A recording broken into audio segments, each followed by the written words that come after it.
Hello YouTube, Goddess Playbook here. How are you doing? It has been a minute since I've done one of these kind of videos.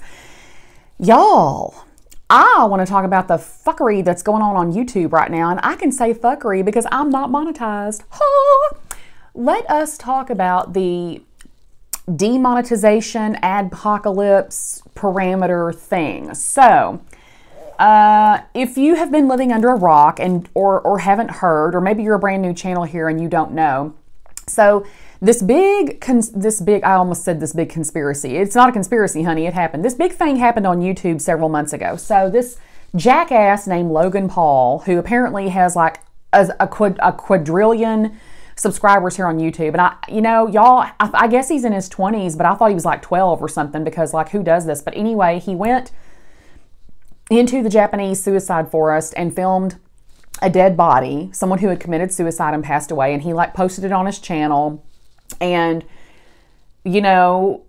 anyway, this big blow up happened, and YouTube like suspended his channel, blah blah blah. Well, apparently a bunch of the advertisers got upset, and there's been this whole like funneling toward I want to say that it's funneling toward, well, is it censorship? Yeah.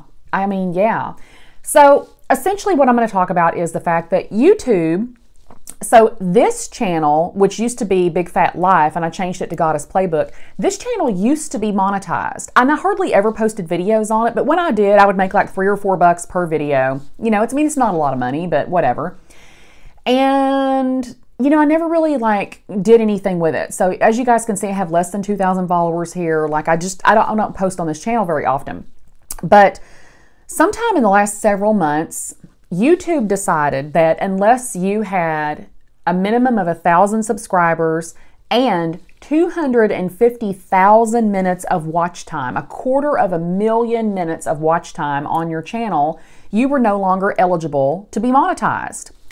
What the fuck, right?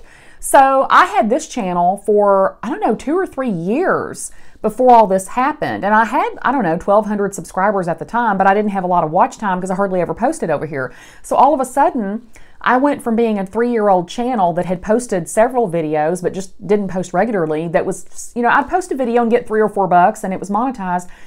Overnight, they like flip the switch, and channels like this one, new channels that just don't post a lot, or they don't get a lot of views for some reason, or they didn't have enough subbies, all of a sudden they no longer were allowed to make any money on their videos.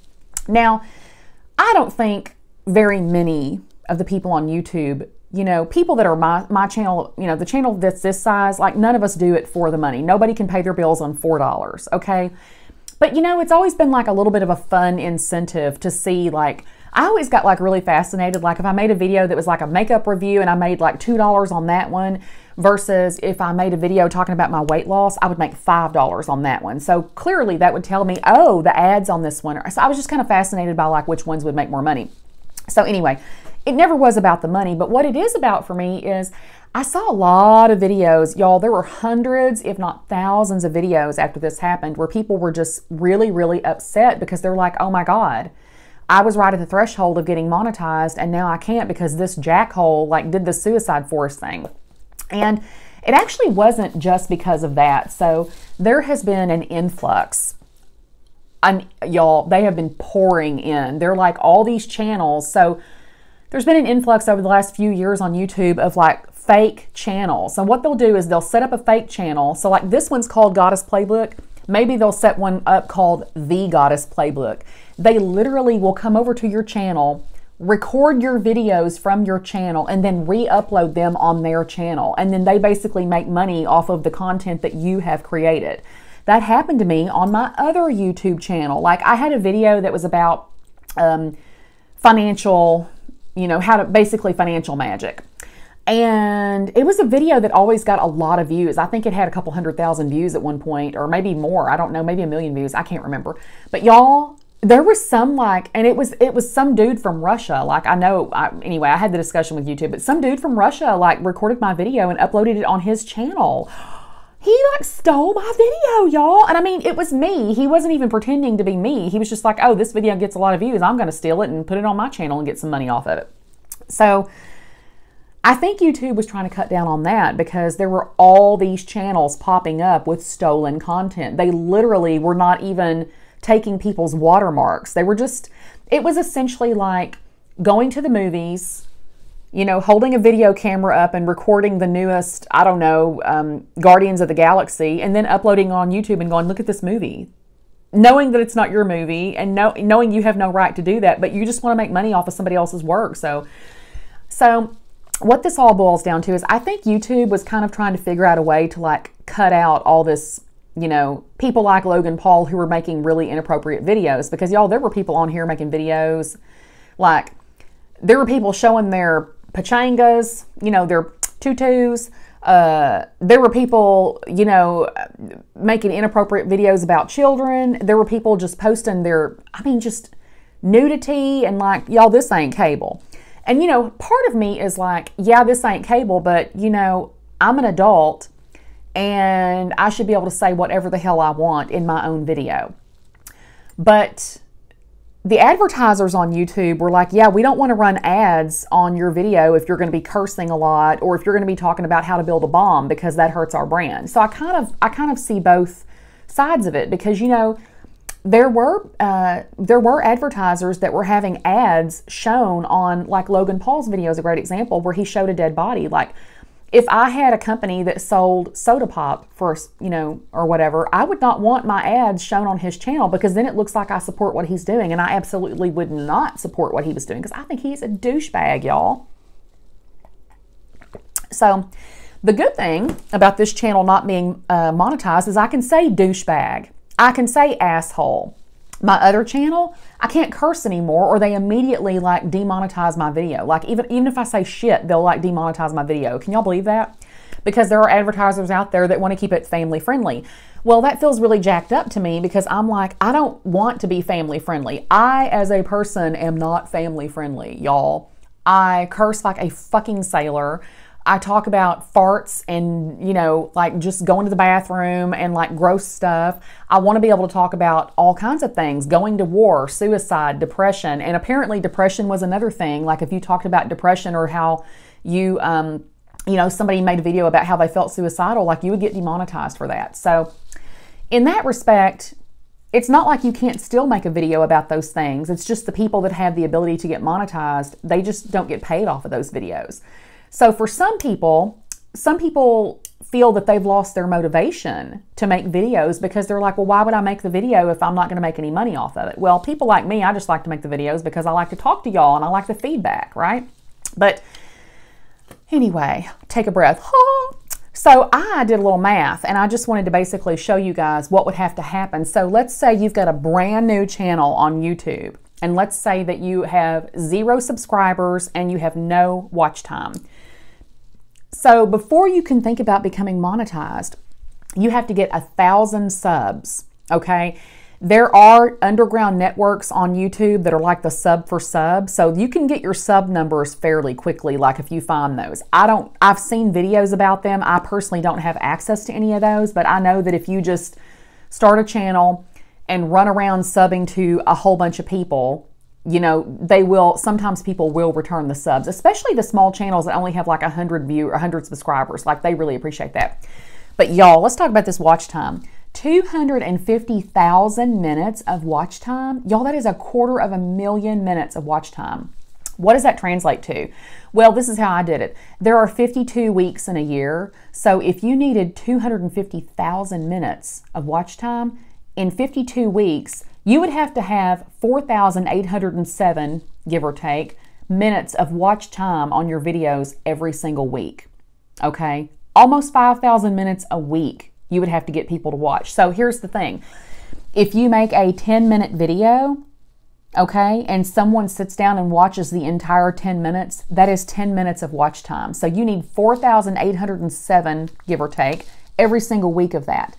As you know, if you're a content creator, just because you make a 10-minute video does not mean the person is going to watch all 10 minutes of it. So you kind of might get 2 minutes or 3 minutes or 4 minutes. So that tells you have to actually make really quality content. You have to have the right keywords. You have to follow the trends. Like, if you're serious about getting your channel monetized, there are going to be some steps that you have to take versus someone like me who's like, I don't really care if they ever monetize me again. I'm just here to talk and have a good time, you know? But I did do, I want to like demonstrate for you, I did some other math. So I had a couple of videos. So let's go back. So my videos in the last few days that were about makeup. I did a video on a TJ Maxx haul where I had gone to TJ Maxx and I had bought some things. And I was like, oh, look at this really cool makeup. Like, oh, I got this mascara for $5.99 and it's normally $22. And isn't that great? Blah, blah, blah. Well, that video had 2,907 minutes of watch time on it as of, I don't know, 20 minutes ago when I was going to make this. So that's almost 3,000 minutes of watch time, right? That's really, really good, right? I have other videos that have like 100 minutes of watch time because nobody wants to watch them. I don't make videos necessarily that are like on trend because I don't really care if they get popular. This is just more of my own like project and vlog, right? Because I'm trying to have a goddess life here. I'm trying to have a better life. And part of my own energy around that is going to be doing things that I want to do, not necessarily things that will financially benefit me. So I want to make videos. I don't care if I make money. So here I am. Hello, goddess life, hashtag. But yeah, and you know that video that I just talked about that had like almost 3,000 minutes of watch time, I made $3.45 on that video. And I know it's also kind of taboo. Well, I say I made $3.45. That's what I would have made had I been monetized. Okay, so how I did that is I actually went back and compared a video that had the same amount of watch time minutes, and it had a similar theme. So it's not gonna be exactly the same, but it was a similar theme. Back when I was monetized, and that's what I made on that video that was monetized, that had a similar theme with similar watch minutes. So you can say, so maybe like a penny 0.33 you make for every minute of watch time. Does that sound about give or take, you know? So that's what I'm saying. Like you make pennies on your channel sometimes. So you can kind of get an idea based upon how large some of these channels are. And how small some of these channels are, how the smaller channels may feel discouraged if they're doing this because they want to bring in an extra couple $100 a month or a couple $1,000 a month, depending on what they want to do. They may feel really discouraged because they're like, oh my God, how am I going to get all these minutes of watch time? How am I going to get all these subscribers? So what I hope doesn't happen, because I think this is what's going to happen for some people. I think some people who are really hell-bent on growing their channel are going to probably start posting clickbait titles. They're going to try to see what's on trend as far as like, you know, the thing right now that's on trend is like mukbangs where people just like eat a bunch of food on camera. I'm not doing that. ASMR videos where they whisper and talk really soft. I actually have thought about doing that because I actually really dig ASMR, but like I have this country twang and I'm loud as fuck, so I'm probably not a good candidate for ASMR. Do any of y'all listen to that? I listen to it sometimes before I go to bed at night, and some of them are like weird. But you know, I don't want to see a bunch of crappy, fluffy videos show up on YouTube because we already have a bunch like that. I want to see like real people making real videos. Thankfully, I have a huge watch list on both of my channels. And I do get to watch like really quality content because I have found some really quality content people. Y'all, do y'all know that I had never watched a Shane Dawson video until 2 days ago? Never. I don't know if you guys know who Graveyard Girl is, Bunny Meyer, Graveyard Girl. She's had a channel here forever and she's got like 8 million viewers, but I love her because she's insane and she does like crazy videos. Shane Dawson like went to her house in Texas and filmed a video with her and talked to her about why her channel is not growing anymore. Y'all, it was like one of the best YouTube videos I've seen in a long time. It was really sincere while still being fun. It wasn't stuffy. And he gave her some really good advice and she accepted the advice with open arms. And I just loved it.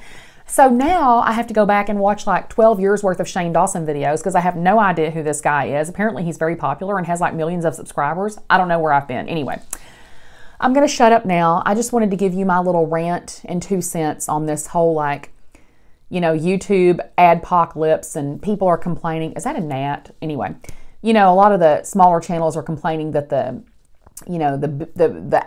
people that are running the ads, the businesses, they have all the control now because they're like, oh, we don't want to do videos that have curse words. Oh, we don't want to do videos that have adult themes. Oh, we don't want to run ads on videos with such and such and such. I don't think that that's necessarily true. I actually appreciate the fact that YouTube is pulling certain kinds of videos. Like you can no longer take videos of yourself firing a gun. I think they're trying to be a lot more aware of gun violence in the United States and, you know, doing anything that may add to someone getting an idea to go out and harm people.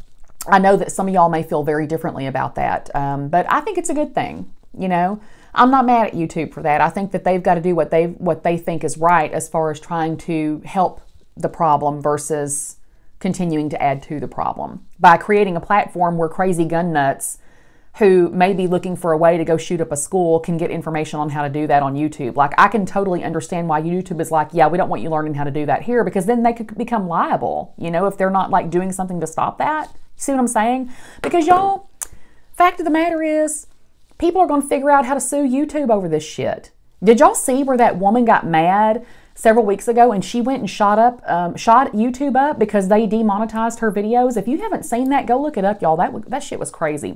Okay, anyway, I'm going to shut up now. I love you all, and I'll check in next time. Have a great life. Have a great goddess life. Yeah, put that in your playbook and smoke it. Bye.